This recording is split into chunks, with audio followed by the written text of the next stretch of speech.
இப்போ விஜயை பற்றி பேசுகிறோம்.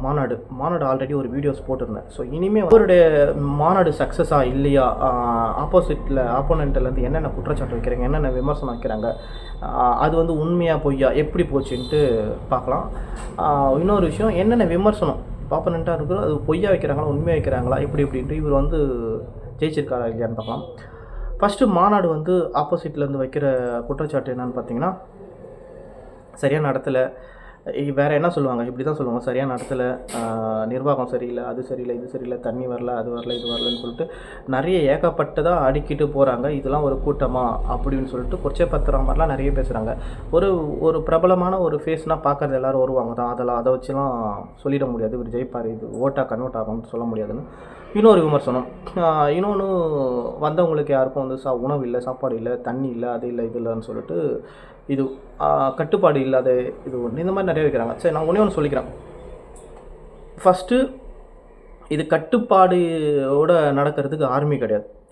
எல்லாம் என்ன உங்களை மாதிரி ஒரு மனுஷங்க தான். அந்த ரத்தம் அப்படி தான் வரும். ஒரு யங்ஸ்டர்ஸு இப்போது திமுக மாநாடு, அதிமுக மாநாடு மாதிரியோ, இல்லை விடுதலை சிறுத்தைகள், பாமக இந்த மாதிரி ஒரு மாநாடு மாதிரி நடக்கிறதுக்கு வாய்ப்பு இல்லை. ஏன்னா இதில் ஃபுல்லாக நியூ பிளட்டுன்னு சொல்லுவாங்க. நியூ பிளட்டுன்னா அந்த ரத்தம் சூடு, அது அப்படி தான் இருக்கும். இப்போ தேட்டரில் போய் படம் பார்க்குறோம், வயசானவங்க போயிட்டு விசில் அடித்து ஆட்டம் பாடுறது கிடையாது. ஸோ பசங்கன்றது அப்படி இருக்கும். அது வந்து தப்புலாம் கிடையாது, அந்த வயசில் அப்படி தான் இருக்கணும். அது அது அது அது இல்லாமல் இருந்தால் தான் தப்பு.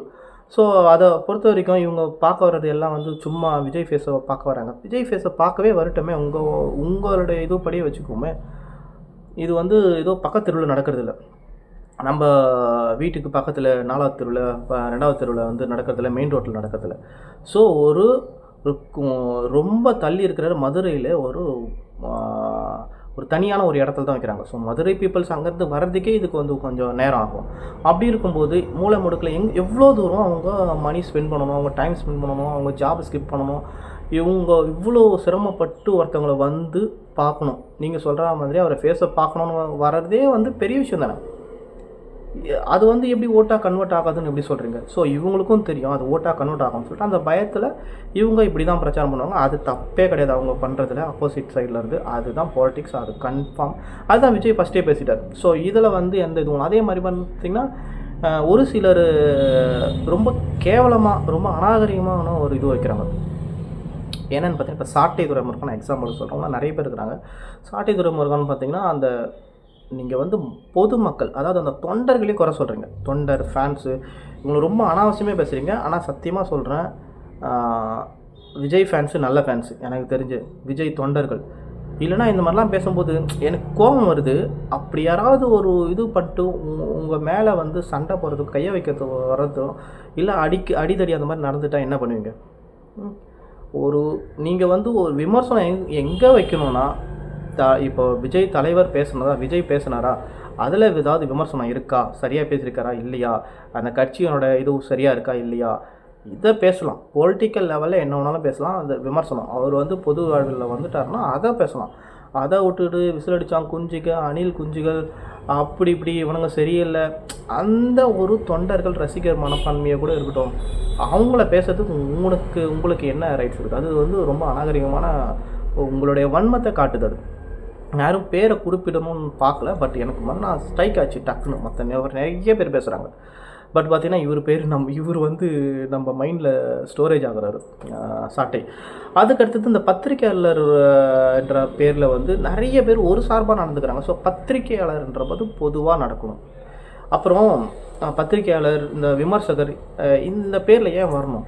நான் வந்து அதிமுக சப்போர்ட்டர், நான் திமுக சப்போர்ட்டர், நான் வந்து டிவிகே சப்போர்ட்டர், நான் நாம் தமிழர் சப்போர்ட்டர், இந்த மாதிரி அவங்க டிஃபைன் பண்ணிட்டாங்க, அவங்களோட மென்ஷன் பண்ணிக்கிட்டாங்கன்னா நேம் வந்து பிரச்சனை கிடையாது. இவங்க வந்து திமுக சப்போர்ட்டரா அப்படி தான் பேசுவாங்கன்னு சொல்லிட்டு. ஆனால் இவங்க என்ன பண்ணுறாங்கன்னா, பத்திரிகையாளர், நான் வந்து சமூக பார்வையாளர், நான் வந்து விமர்சகர், அரசியல் விமர்சகர் அப்படின்னு சொல்லிட்டு ஒரு சார்பாக பேசுகிறாங்க. ஸோ ஒரு டிவிக்கு இப்போது நான் வந்து அரசியல் விமர்சகர், நான் பத்திரிகையாளர் அப்படின்னு சொல்லிட்டு நான் விஜய்க்கு சப்போர்ட் பண்ணி பேசினா எப்படி இருக்கும்? ஏன்னா ஒரு பொதுவாக இயங்குறது. நான் வந்து விஜய்க்கும் டேரெக்டாக வந்து அப்படின்னா கட்சியில் விஜய்க்கு சப்போர்ட் பண்ணுறேன்னா விஜய் கட்சியில் சேர்ந்துட்டோம், இல்லை விஜய் ஆதரவாளர்னு சொல்லிட்டு பேசலாம். எக்ஸாம்பிளுக்கு சொல்கிறேன். அதே மாதிரி தான் இவங்க வந்து திமுக, அதிமுக, பிஜேபி இந்த மாதிரி ஒரு கட்சியில் ஆதரவாக பேசிகிட்டு இருக்கிறாங்க. ஸோ அது வந்து ரொம்ப ஒரு ஒஸ்டான செயலாக நான் பார்க்குறேன். ஓகேங்களா? ஒன்று இந்த ஃபேன்ஸை பற்றி குறை சொல்கிறது, ஏறி ஆடுறது, அப்படி தாங்க இருப்பான், அப்படி தான் இருக்க முடியும். அதுதான் இது எம்ஜிஆர் காலத்துலேயும் இப்படி தான் இருந்திருக்குன்னு சொல்கிறாங்க. ஸோ அது வந்து ஓட்டாக மாறலையா? ஸோ இவங்களுக்கே தெரியும் ஓட்டாக மாறிச்சா இல்லையான்னு சொல்லிட்டு. ஸோ இவ்வளோ தூரம் கஷ்டப்பட்டு வருவாங்க. நிறைய பேர் வந்து பார்த்திங்கன்னா டிவியில் போடுறாங்க, இதை டிவிலே பார்த்துட்டு போயிடலாமே அப்படின்னு நினச்சிருந்தா ஒரு தாட் வந்து இருந்துச்சுன்னா வெறும் தொண்டர்கள் மட்டும்தான் அங்கே போயிருப்பாங்க, யாரும் போக மாட்டாங்க. இப்போ எல்லாருமே வந்து வீட்டில் உட்காந்து பார்த்துருக்கலாம். அவ்வளோ இதுவும் வருது. இவ்வளோ கூட்டம் இருந்து இந்த அளவுக்கு எந்த ஒரு விபத்தும் அசம்பாவிதம் நடக்காமல் ஒரு ஒரு ஒரு இது ஃபங்க்ஷன் முடியுதுன்னா அது பெரிய விஷயம். ஆனால் இது எல்லாருக்குமே தெரிஞ்சிருக்கும் இது எவ்வளோ பெரிய விஷயம்னு சொல்லிட்டு. ஸோ அந்த விஷயத்தில் அவங்க சூப்பராக பண்ணாங்க. இன்னொரு குற்றச்சாட்டு என்ன வைக்கிறாங்கன்னா, விஜய் பேசுகிறதுக்கு முன்னாடி எழுந்து போயிட்டாங்க எல்லாரும்னு சொல்லிட்டு. ஸோ அதையும் நானும் தான் பார்த்தேன். இங்கே கேமராவில் காட்டுறாங்க விஜய் எழுந்து போகிறாங்க மாதிரி. ஏன்னா நினைச்சேன்னா நான் கூட நினச்சேன். ஸோ விஜயை பார்க்குறதுக்காக வந்தாங்க. அவர் வந்து ரேம்பாக் வந்த உடனே கிளம்பிட்டாங்கன்னு சொல்லிட்டு. ரேம்பாக் வந்ததுலேருந்து இவங்க என்ன பண்ணிட்டாங்க, ரசிகர்கள், தொண்டர்கள் யார் வேணாலும் வச்சுக்கோங்க, உடனே அந்த ஆர்வ மிகுதியில் அந்த ஸ்டேஜுக்கு மேலே, அந்த ரேம்பாக்கு மேலே ஏறிட்டாங்க.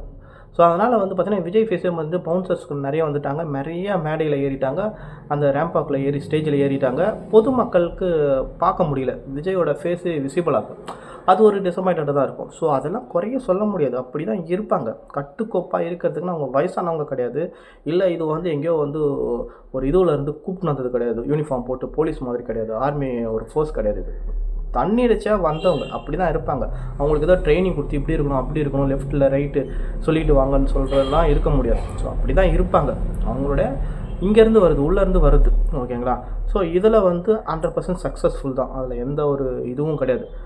ரெண்டாவது அந்த விஷயத்துக்கு திரும்ப வரும். எழுந்து போனது எல்லாமே ஸோ காலையிலேருந்து உட்காந்துட்ருக்காங்க. எவ்வளோ இது இருக்கும். விஜய் வந்து ஆல்ரெடி எல்லா கமிட்மெண்ட்டும் எல்லா இதுவும் இன்ஃபர்மேஷனும் கொடுத்ததுக்கு அப்புறமும் 4 மணிக்கு தான் ஸ்டார்ட் ஆக போகுது, 4 மணிக்கு தான் விஜய் ஸ்பீச் இருக்கும் அப்படிலாம் தெரிஞ்சாலும் ஒரு ஆர்வ மிகுதியில் வந்துடுறாங்க. ஸோ பசி இந்த மாதிரி இந்த இயற்கையான சில இதெல்லாம் வந்து பார்த்திங்கன்னா ஒன்றும் பண்ண முடியாது. பசிக்கிட்டு விஜய் பேசுறதுக்குள்ள நம்ம போய் சாப்பிட்டு வந்துடலாம் அப்படின்னு சொல்லிட்டு போவாங்க. ஸோ இதை வந்து ஒரு ஹைலைட்டாக பண்ணி இது பண்ணுறாங்க. ஸோ இதை வந்து ஆப்போசிட்டில் இருக்கிறவங்க பேசுகிறது ஓகே. பட் பார்த்திங்கன்னா இதை வந்து கொச்சியாக சிலர் வந்து பார்த்திங்கன்னா இந்த மீடியாக்களில் பேசிகிட்டு இருக்கிறது, அதாவது நான் என்ன சொல்கிறேன்னா, விமர்சனம் பண்ணுறது வேலிட், ரொம்ப நல்லதுங்க. அது எந்த லெவலில் எந்த இதுவில் நம்ம அணுகுமுறை எப்படி இருக்குதுன்றது தான் ரொம்ப முக்கியமான இது. அநாகரிகமாக ஒருத்தவங்களை கொச்சப்படுத்துறது, ஒருத்தவங்களை இழிவாக பேசுகிறது, அவங்கள வந்து காமெடியாக சித்தரிக்கிறது, அவங்க வஞ்சன்ஸை நீங்கள் காட்டுறது உங்களுக்கே தான் பேக் ஃபயர் ஆகும். ஸோ விஜய்க்கு இது வந்து விஜய்ன்றதில் யாராக இருந்தாலும் விமர்சனத்தை நீங்கள் யார் மேலே தவறுதலாக வைக்கிறீங்களோ, இல்லை உங்களுடைய காழ்ப்புணர்ச்சியை காட்டுறீங்களோ, அது அவங்களுக்கு வந்து ப்ளஸ் பாயிண்ட்டாக போகும், உங்களுக்கு பேக் ஃபயர் ஆகும். ஸோ அந்த இதில் அவங்க சாப்பிட போயிருக்கலாம், சாப்பிட போயிட்டு அதுவும் அங்கே தெரியுது நிறைய சாப்பிட்றதுக்கு ஏதாவது ஒன்று வாங்குறாங்கன்ட்டு. இது பேட்டிலையும் அவங்கள வந்து அங்கேவே சொல்கிறாங்க. உடனே அதை பார்த்துட்டு விஜய் வந்து மற்றவங்க எல்லாரும் பேசுகிறத கண்டுக்கல, அவங்க பெரிய ரெஸ்பான்ஸ் இல்லை. உடனே விஜய் என்ன பண்ணுறாரு, அவர் எழுந்து வந்து மேனேஜ் பண்ணிக்கிறார். பக்காவாக மேனேஜ் பண்ணார். 30 நிமிஷமாக 33 நிமிஷமாக ஃபுல் கண்ட்ரோலில் வச்சுருந்தார். பேசின ஒருத்தன் உட்கார கூட இல்லை. எல்லோரும் எழுந்து நின்றுட்டு கையை தட்டுறது, விசில் அடிக்கிறது, அப்படி இப்படின்னு பயங்கர ஃபயர் ஆகிறாங்க, செதுறாங்க. ஸோ இதோட அவ்வளோ ஸ்கோர் பண்ணியிருக்காரு. எல்லாரையும் கட்டுக்கோப்பாக அப்படியே வந்து அடக்கிறதுக்கு ஹோல்ட் பண்ணி நம்மளோட வார்த்தையை கேட்க வைக்கிறதுலாம் ஒரு பெரிய இது. இன்னொரு குற்றச்சாட்டு என்ன சொல்கிறாங்கன்னு பார்த்தீங்கன்னா, பெரிய விமர்சனமாக ஜெயலலிதாவை கம்பேர் பண்ணி அவங்களே வந்து அவங்களோட இவர் மோசமாக இருக்கார், அவங்களாவது உட்கார வைப்பாங்க, இவர் வந்து தன்னுடைய நிர்வாகிகளை உட்கார கூட வைக்க மாட்டாங்க, இவர் பேசும்போது நின்றுக்கிட்டே இருக்கிறாங்கன்னு சொல்லிட்டு. ஸோ இதெல்லாம் ஒரு சில்லியாக இருக்குது. அங்கே வந்து அவ்வளோ தொண்டர்களே, அவ்வளோ லட்சக்கணக்கான பீப்புள்ஸே அவர் பேசுகிறத உட்காந்து கேட்கலாம். ஆனால் ஏன் நம்மளுக்கு ஒரு ஆர்வ மிகுதி ரொம்ப அந்த அளவுக்கு நம்ம இன்ட்ரெஸ்ட்டாக இருக்கும்போது எழுந்து கூஸ் பம்ப்ஸோட ஒரு செயல் பண்ணுறாங்க, நின்று கேட்குறாங்க. அப்போது இங்கே ஸ்டேஜில் இருக்கிறவங்க எல்லாம் அமைதியாக இருந்தால், ரொம்ப அப்படியே ஒரு அமைதியாக இருந்தால் பரவாயில்ல, அவ்வளோ ஆக்ரோஷமாக பயங்கர ஃபயரில் இருக்குது. அப்போ அவங்களோட ரிலாக்ஸாக மிக்சராக சாப்பிட்டுட்டு இருக்க முடியும். அதனால தான் அவங்க இது வந்து விஜய் சொல்லிலாம் அவங்க பண்ணலை, அவங்களே தானாகவே நடந்துக்கிறாங்க. மற்றபடி நான் விஜய் பக்கத்தில் யாரும் உட்காரலையா, இல்லை விஜய் யார் பக்கத்துலையும் உட்காராமல் இருக்கிறாரா, இது வந்து ஒரு இதெல்லாம் ரிஜெக்டட் தான். இந்த விமர்சனம்லாம் ஒன்றுமே இது இல்லை. அடுத்ததாக ஸ்டாலின் அங்கிள்னு சொன்னார், அதை ஒரு இது பண்ணுறாங்க, கேஸ் மாதிரி ஃபைல் பண்ணுறாங்க. அதான் அது ஒரு விமர்சனம், ஒரு குற்றச்சாட்டாக வைக்கிறாங்க. ஸோ என்னை பொறுத்தவரைக்கும் ஸ்டாலின் சொல்லிட்டு அவர் ஒரு சில இடத்துல ஃபன்னாக பேசினார், இல்லைன்னு சொல்லலை, ஃபன்னாக பேசினார். ஆனால் மரியாதை குறைவாகவோ இல்லை வந்து பார்த்திங்கன்னா அவரை வந்து ஒரு கம்மியான ஒரு பார்வையில் வச்சாருன்றது எந்த விதத்துலையும் அக்செப்ட் பண்ணிங்கன்னா அப்படி கிடையவே கிடையாது. ஸ்டாலின் அங்கிள் சொன்னார், அது ஒரு தப்பான ஒரு வார்த்தையோ தப்பான ஒரு அணுகுமுறையிலோ அவர் பேசலை, அதை தவிர்க்கலான்னு சொல்கிறது. ஒரு ஃபன்னாக பேசினார், ஃபன்னான எலிமெண்ட்ஸ் அங்கேயே தெரிஞ்சு, சிரிப்பு தானே சிரித்தாங்க, ஒரு இது பண்ணாங்க, அது கை தட்டினாங்களே தவிர்த்த இப்போ இவருக்கு வந்து முதலமைச்சருக்கு இதனால் மரியாதை குறைவோ இதனால் வேறு அதெல்லாம் ஒன்றும் கிடையாது. ஒரு சாதாரண ஒரு அங்கிள் அப்படின்னு சொல்லிட்டு ஃபன்னாக பேசினார், அதில் பெரிய ஒரு விமர்சனம் சொல்கிற அளவுக்கு ஒன்றும் கிடையாது. அது தவிர்த்தாலும் தவிர்த்துருக்கலாம், பேசுனதை வச்சு எதுவும் தப்பாலாம் இல்லை. ஸோ இதை தான் வந்து பத்திரிக்கையாளர் லக்ஷ்மணன் சொல்லிட்டு ஒருத்தர் பேசினார். எனக்கு அந்த பாயிண்ட் ரொம்ப பிடிச்சிருந்துச்சி, நானும் அதை நோட் பண்ணியிருக்கேன். என்னென்னு பார்த்தீங்கன்னா, இங்கே விஜய் பேசுகிறதுக்கு ஸ்டாலின் அங்கிள் தான் சொன்னார். ஒரு வேளை அவர் வீட்டில் கூட அங்கிள்னு சொல்லி கூப்பிட்ருக்கலாம், விஷால் கூட அங்கிள்னு ஸ்டேஜில் கூப்பிட்டு பார்த்துருக்கோம். அந்த மாதிரி இவர் வந்து சின்ன வயசுலேருந்து பழகிருக்கலாம், ஏஜ் டிஃப்ரெண்ட் இருக்குது. ஸோ அதனால் வந்து அதை பப்ளிக்காக வந்து ஷேர் பண்ணுறாரு. இப்போ வெளிப்படையாக ஒரு அஃபிஷியல் லாங்குவேஜ் என்னும்போது அங்கிள்னு கூப்பிட்றது அது நாகரிகம் இல்லை, நானே ஒத்துக்கிறேன். அது வந்து அங்கிள் ஆண்டி அப்படின்னு சொல்கிறது ஒரு அஃபிஷியல் லாங்குவேஜாக பார்த்தீங்கன்னா நாகரிகம் கிடையாது. ஸோ ஒரு மாநாடு ஒரு பர்சனலாக ஒரு ஃபன் எலமெண்ட்ஸாக அவர் வந்து பேசிட்டார். சாருன்னு கூப்பிடலாம், இல்லை பேரை சொல்லி கூப்பிட்றது தான் ஒரு மரியாதை இதுவாக இருக்கும், ஓகேங்களா. இது வந்து அங்கிள் ஆண்டி சித்தப்பா சித்தி அப்படின்றதெல்லாம் கூப்பிடுறதுக்கு ஒரு அஃபிஷியல் லாங்குவேஜாக இருக்காது. ஸோ நான் என்ன சொல்லுவேன்னா, விஜய் இப்போ பேசுனதுக்கு இவ்வளோ கொந்தளிக்கிற திமுக சைடு எடப்பாடி அவர் வந்து கூட்டத்தில் பேசுகிறாரு, நீ வா போன்னு நிறைய வாட்டி இதை நானும் கவனிச்சிருக்கேன். பத்திரிக்கையில் எஸ்பி லக்ஷ்மணன் இதை வந்து கோட் பண்ணியிருந்தார். அவர் வந்து ஒருமையில் பேசுகிறார். ஒரு முதலமைச்சர், நம்ம தமிழ்நாட்டின் முதலமைச்சரை நீ வா போன்று, அதாவது நீன்னு சொல்கிறார். அதை நானும் சொல்கிறேன், ஏன் இவர் வந்து நீன்னு சொல்கிறாரு, ஏன் யாரும் இதை பற்றி எந்த வார்த்தையும் பேசலை அப்படின்னு சொல்லிட்டு. இதுக்கு முன்னாடி ராமதாஸ் கூட வந்து பேசியிருக்கார். அவர் வந்து வயதில் ரொம்ப அப்பா வயசில் இருக்கிறாரு, அவர் பேசுகிறது கூட அது ஓகேலாம் சொல்லலை, அவராவது பேசினார், பரவாயில்ல. இவருக்கு அவர் எவ்வளோ பரவாயில்ல. ஆனால் அதுக்கெலாம் கண்டனம் தெரிவிச்சிருக்காங்க, நானே பார்த்துருக்கேன். திமுக சப்போர்ட்டர்ஸ் நிறைய பேர் வந்து பார்த்திங்கன்னா கண்டனம் தெரிவித்து வீடியோஸ்லாம் போட்டிருக்காங்க, செம்மையாக ஃபயராக விட்டுருக்காங்க. அவர் வயசானவர், அவர் 80 வயசு ஆகுது, அவருக்கு நீங்கள் இது பண்ணீங்க. ஏன் எடப்பாடிக்கு நீங்கள் எந்த இதுவும் பண்ணலை, ஓகேவா? ஏன் வந்து எதுவும் ரிப்ளை கொடுக்கல, அதுதான் அவர் கேட்டிருந்தார். ஏன் வந்து அவருடைய ஃபைல் எல்லாம் உங்கள்கிட்ட தானே இருக்குது, நீங்கள் கேஸ் போடலாமல், அவரை வந்து உள்ள தூக்கி வைக்கலாமல், அட்லீஸ்ட் கண்டனம் வச்சு தெரிவிக்கலாமல், ஏன் அவரை பொத்தி பார்க்குறீங்க அப்படின்னு சொல்லிட்டு. ஸோ அவர் வந்து ஒரு முதலமைச்சர், வயசுலேயும் அவர் வந்து கம்மி தான் எடப்பாடி. நம்ம முதலமைச்சர் ஸ்டாலினை கம்பேர் பண்ணும்போது அனுபவத்துலேயும் சரி எல்லாத்துலேயுமே வந்து பார்த்திங்கன்னா அவர் இவரோட ஜூனியர் தான்.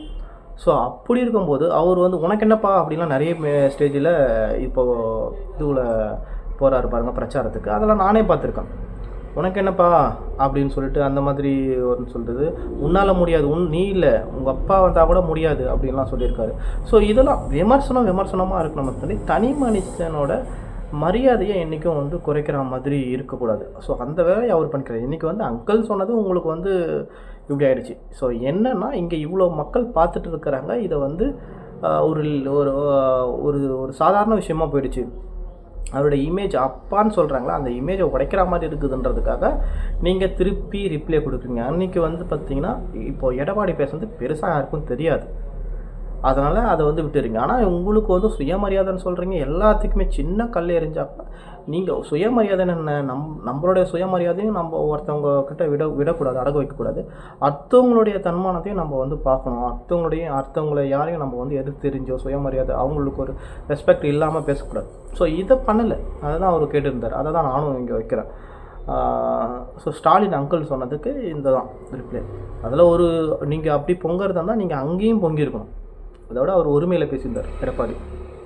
ஓகே மற்ற எல்லாம் விமர்சனம் என்னென்ன வைக்கிறாங்க அதெல்லாம் அப்பார்ட். இப்போ பார்த்தோம் இவரோட பொலிட்டிக்கல் மூவ் எப்படி இருக்குது அப்படின்னு பார்த்தோம்னா ஒத்த வரியில் சொல்லணும்னா சூப்பராக இருக்குது.